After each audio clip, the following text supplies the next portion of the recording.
Welcome to Sprinkle with Hope, your host Shane, and today we have an amazing guest, Fox Carraway. She, if you don't know her, is a writer, a multi-award winning international speaker. She's an author of some books that she mentions in our podcast. She really is so cool. I got the chance to listen to her speak last year, and she is amazing. Yeah, this podcast was so fun. Me and Shane really enjoyed it. Just her, just the way that she talks and carries herself, her answers, and she's been through some difficult times, and like I think that we all have, and she gives some really good advice on how to help deal with challenges and things. So stay tuned. Here we go with Fox Carraway. Welcome to the Sprinkled with Hope podcast.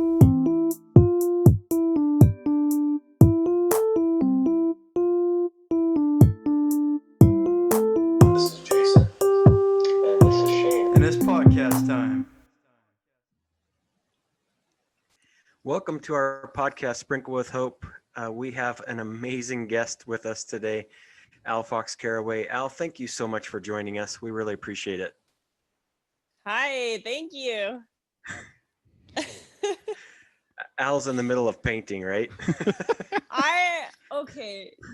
Were you around for the house saga? Yeah. Yeah. Yes. So we were in a hotel for like 34 days because closing on our house went terribly wrong. Now we're in our house. We see it for the first time as we're moving in, and we realize, oh, we have a lot of work to do. So it never ends either. No, yes, right. I have 4 different color paints on my hand from 4 different color rooms. Awesome. That's when you know it's going well. Great things happening over here. Nothing to see here. That's awesome. Well, Al, for our listeners who may not know you, why don't you just give a little introduction of who you are and just a little bit about you. Whatever you want to say is fair game. So I'm Al. I'm originally from New York. I lived about 11 years in the West Coast, divided between Arizona and Utah. I got 3 kids, and I write books, and I've been public speaking for over 10 years now. So awesome. What got you into public speaking? Why did you do that? Well, define want. Yeah. So this is back in the day. Influencers wasn't a thing. Blogs weren't even a thing. Intentional marketing, like for yourself as a brand, wasn't even a thing. It all actually started with me bearing my testimony, and someone's like, you should talk to my young women's. And I'm like, cool, what's that? Because I got baptized when I was 21, and it was a singles branch. And so it just sort of started within like a ward thing, and it just word of mouth, and it exploded. So I've been out of the country multiple times, and I've won a few awards with it, and I can't imagine not doing it. But it's ironic because in college, I got straight A's. I don't know how that happened either, but it happened. But except one class, and not only was it not an A, I flunked it miserably and completely. It was public speaking. So I definitely didn't actively seek out I want to talk. How do I do it? It was like, I guess I can do that since you're asking so nicely. Oh, that's awesome. Well, so what's like the most exciting thing happening in your life right now, Al? Not being homeless. Oh, That's exciting. That is exciting. Building a home. I don't know. Life has been different. A lot of people haven't seen changes because of COVID, but I was someone who was leaving almost every single weekend, at least 3 weekends out of the month, to travel and speak. And everything got canceled. So now I'm just hanging out. I go on a lot of walks. We did move to New York. My youngest just turned 1 a few weeks ago. Both our kids, other 2 kids, learned how to ride their bikes. I don't know, a lot of family stuff happening, a lot of Zoom conferences happening.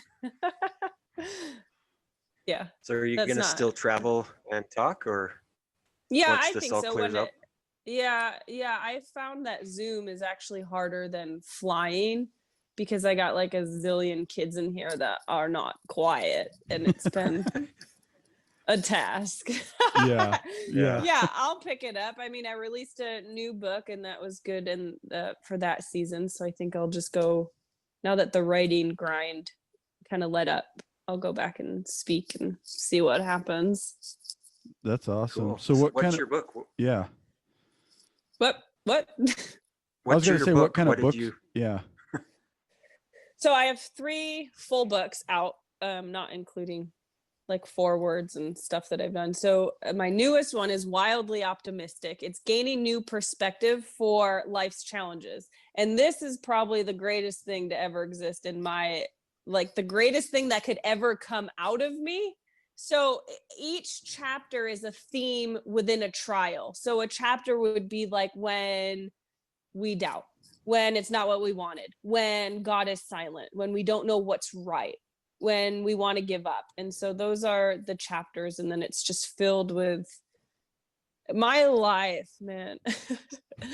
My life is just a magnet for things falling in the habit of going from bad to worse to even worse. Like this is just a consistent thing. So things are either going bad or it's worse or it's even worse. Those are usually how my life fits in.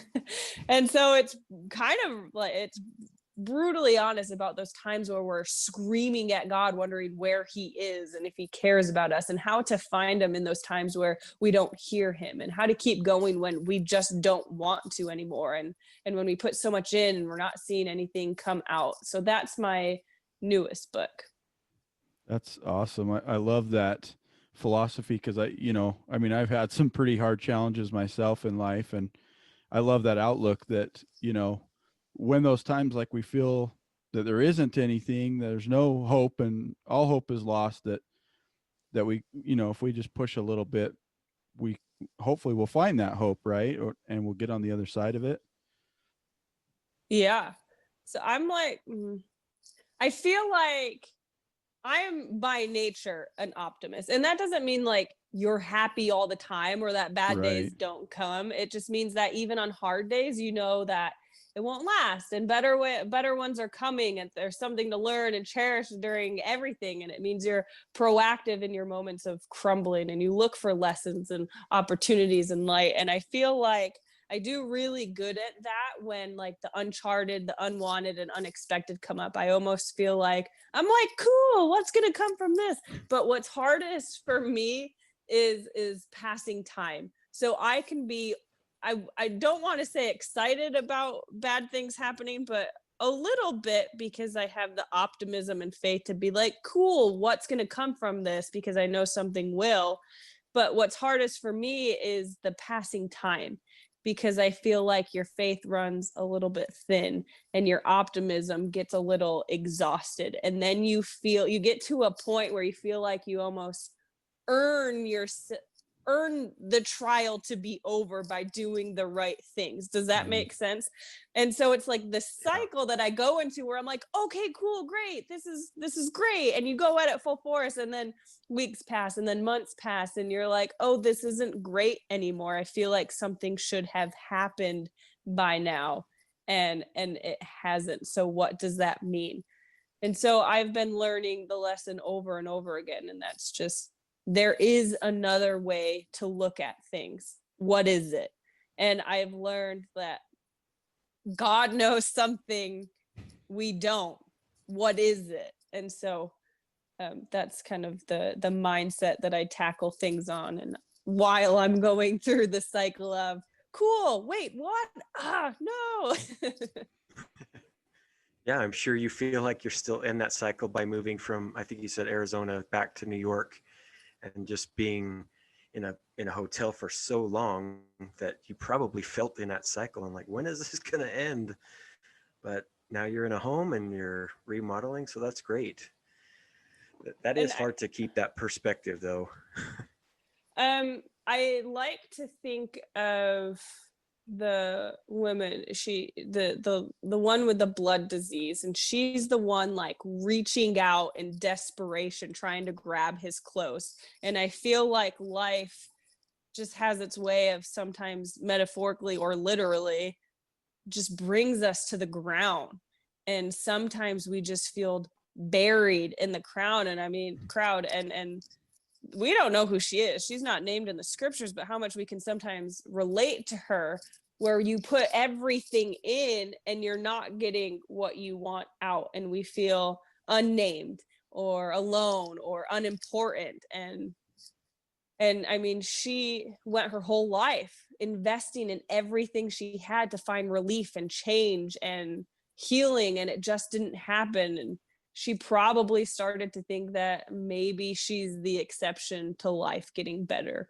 Maybe she's the exception to these promised blessings we feel like we're working towards and we were told about our entire existence within this church. And that's kind of me, you know, that passing time. And but our savior is a one by one savior, and holding on to that has been helpful. Like when we hear that our God is an unchanging God, we're like, okay, commandments, that's cute. But it's not just commandments. It's like, wait, our unchanging God also means that our helping God will always be a helping God. And our God of miracles will always be a God of miracles. And a God of comfort and hope will always be that. And he's helped me before, and he will do it again.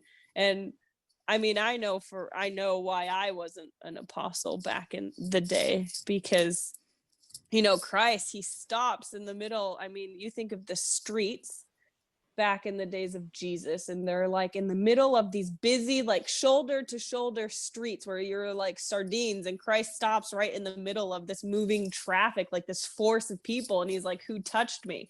And if I were there, I would just, I'm going to laugh at you like you're crazy. Like everyone is touching you. What do you mean?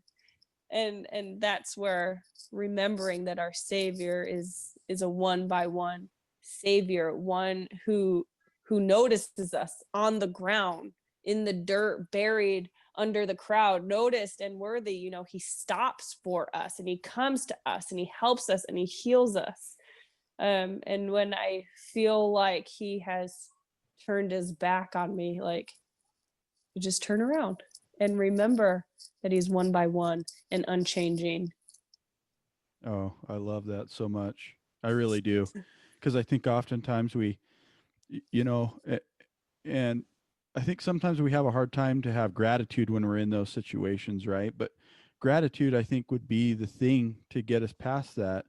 And so, because we can be grateful for even the most difficult times, right? Because that's often when we learn the most, is when we're right in the thick of it, and we, you know, have these issues with the blood, or you know, whatever is in our life, whether it's I got to move from Arizona to New York, or you know, I lost my job, or you know, whatever it is in our life, and we just feel like we're in a kind of a rabbit hole.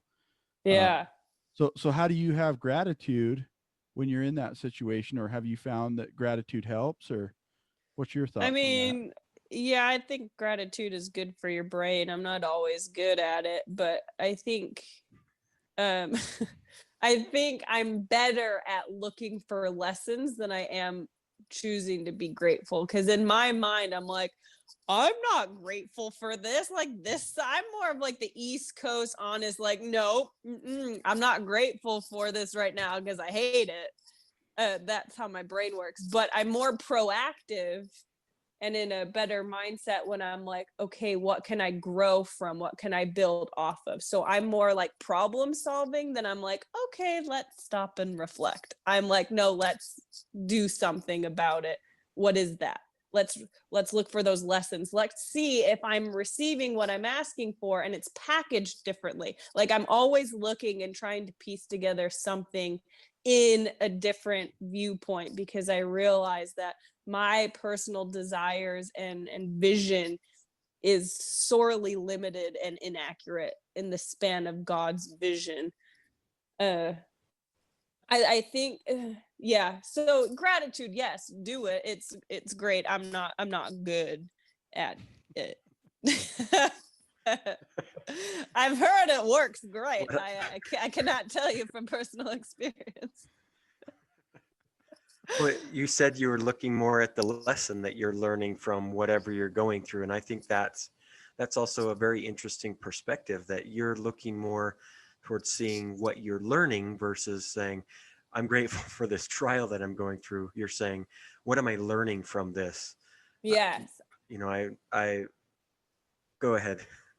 Well, that's like the writer in me. So I'm always subconsciously thinking, how can I turn this into something where it's beneficial for others? And a lot of the time, and I think how my channel and what I'm doing has grown 100% organically, is looking for and talking about feelings. So we all go through things completely different, but we all feel the same. So if I am recognizing, wait, I'm mad at God right now, then I can be like, oh, I know other people are mad at God. What does this mean? What could this mean for others? How did it help me before to get out of it? How can I write this to help others? But also, like, recognizing that I unconsciously limit a limitless God helps me with perspective. I subconsciously have just put this box around them saying, like, oh, this is how they work. This is how they worked for me. This is how they've answered my prayers in the past. So, like, this is just how they do it. And that gets you into trouble, because then you miss everything else. Because most of the reality is God is always there.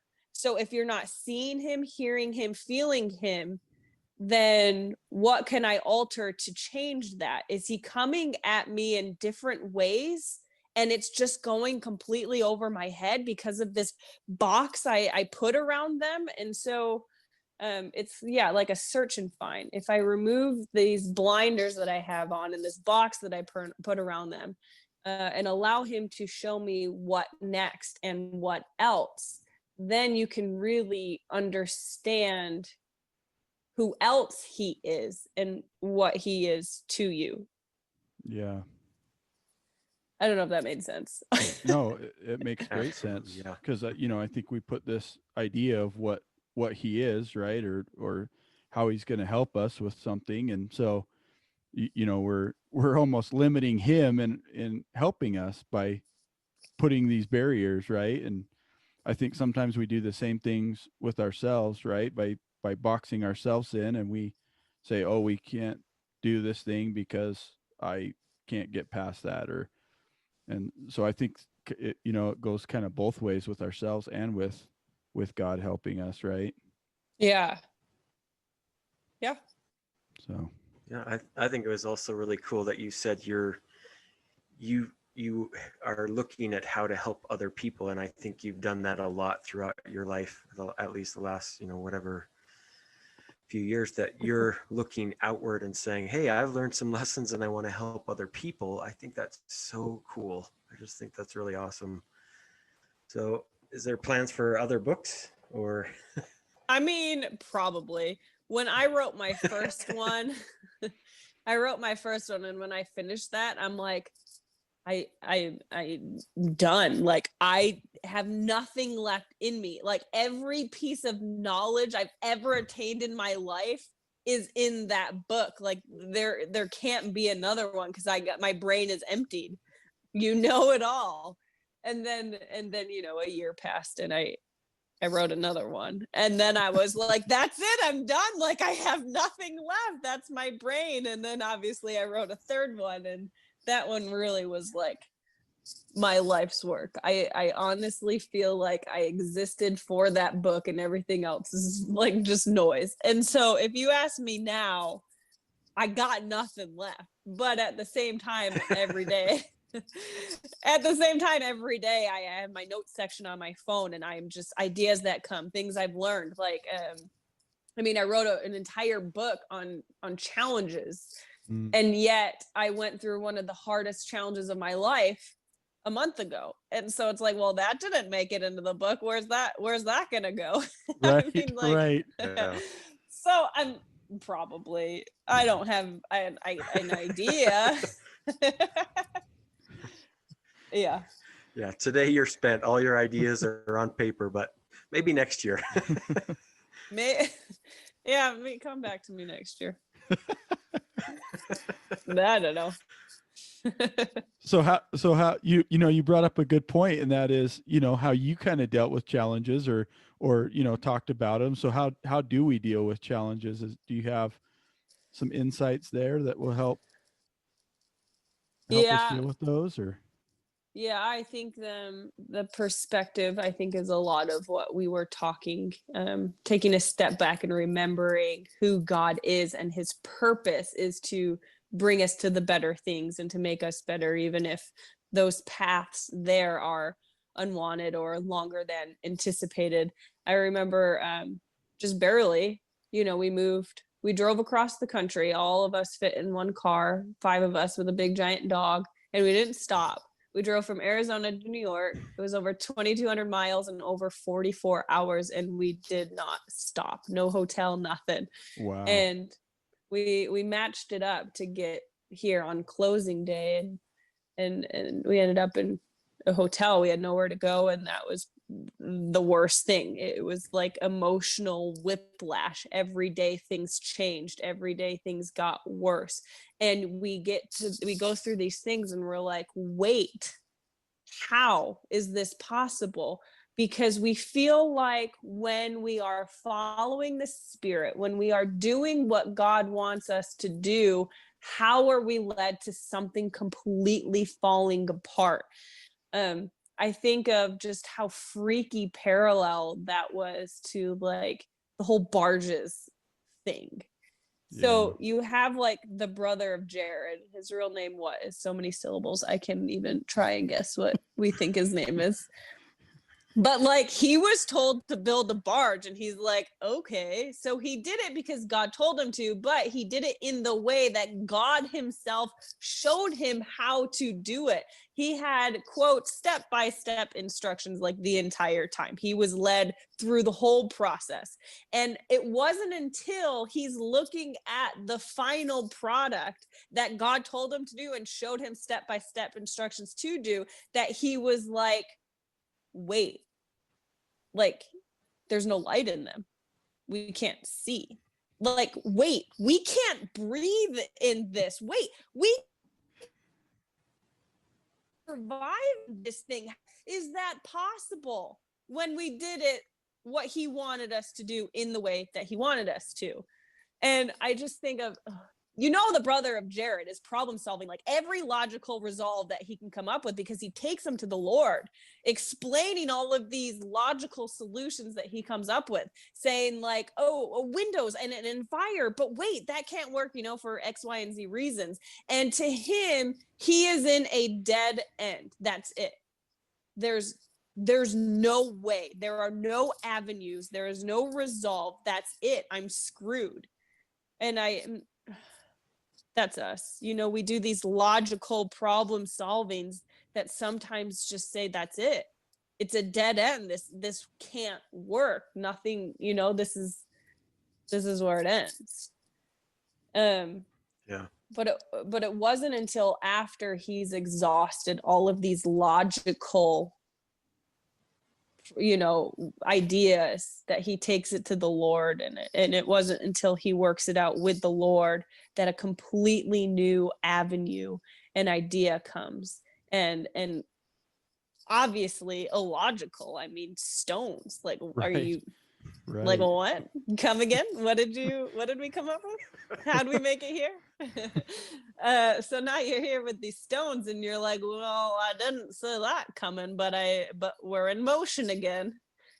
That's my relationship with him. You do all that you can, and you throw your hands up thinking all is lost, and you're at a dead end, and you wonder why and how. But then when you keep on trucking and you cry, you keep turning and crying to him, you come up with something illogical, and you're like, well, I guess we're in motion again. And remembering that, the spirit's not logical, it's spiritual. So you just embrace the unexpected. And I think the adversary wins when we stand still. So you just gotta keep giving him something to work with. Yeah, That's such great advice. that is great advice. That's really cool. So we Well, have. I am pretty cool. Yes, you are. You are pretty cool. Pretty cool. So Al, we have something that we call the double double down dose. dose. So we have 2 questions for you. I have a question, then Jason will ask you a question. So my question is, when you hear the word hope, what does that mean to you? Is this supposed to be like a rapid fire round answer? Nope, that's Nope. the question. Oh. When you hear the word hope, what does that mean to you? Hope means future, I guess. Hope means continuing. It just, yeah, there's more to come. Yeah, I like love that you said that, future. That's awesome. that is cool. That is Not cool. up to par. Do you want me to keep going? No. I can No, ramble about anything. that is a great answer. It is a great answer. So my question that we always kind of like to finish up with is what is your definition of love, or how would you define it? Oh, like I think when I think of love, when I think of God and love, there's a big misconception that that's something that we need to earn, and that is never accurate or the case. And I think the best way for me to wrap my brain, I sometimes wonder why God would ever want to be yoked to someone like me, because I fail and I fall and I wonder and I wander, and it comes back to this love, that unchanging, like we talked about, this love. Well, how is that? And I think of a parent who just had a baby, and you're in the hospital and you're holding this baby right when they're born, and you look down at it and you're just consumed with just like this overwhelming love.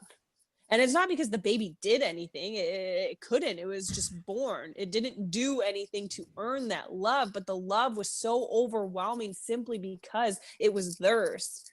And I think that is what I think of when it comes to love, is that you don't have to earn it. Like, you are enough. You are enough as is, simply because you are his. Like, you are his, and that is everything. Yeah, that's That is awesome. That is true. We are enough.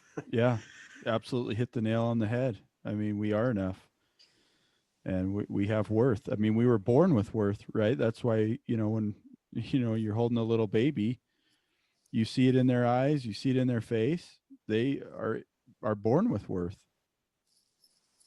And Yeah. somewhere along the way, sometimes we lose that a little bit, I think. Well, yeah, we lose sight of it. Back in the days of Mary, mother of Mary, there was tons of young Jewish girls that would talk like, am I going to be the mother of Jesus? Because of Isaiah's prophecy, there was actually like a lot of speculation going on, like, oh, maybe it's me, like, but Mary, who ended up being obviously the mother of Christ, she never did that. She, what's the word I'm looking for? The word that, a handmaid. She refers to herself as a handmaid, and the translation of that word is actually slave. And it's just, we do that to ourselves. We just somehow get this disconnect between how God sees us and how we see us and what we think we're capable of and worthy of versus what he already has strategically planned out for us. And so, yeah, that worth and that view doesn't ever change with him. And yet, sometimes we do this thing and we get it all weird and backwards, and yet we're still receiving because that's who he is. Yeah. Some really good advice. That's awesome. So Al, awesome advice. is there anything that you want, how do our listeners get in contact with you if they want? Is there anything you want to share that they can contact you, or? Well, probably not emailing because I'm really bad at it. And it's like a black hole. If you get a hold of me, just be really nice to me. And I'm on Instagram.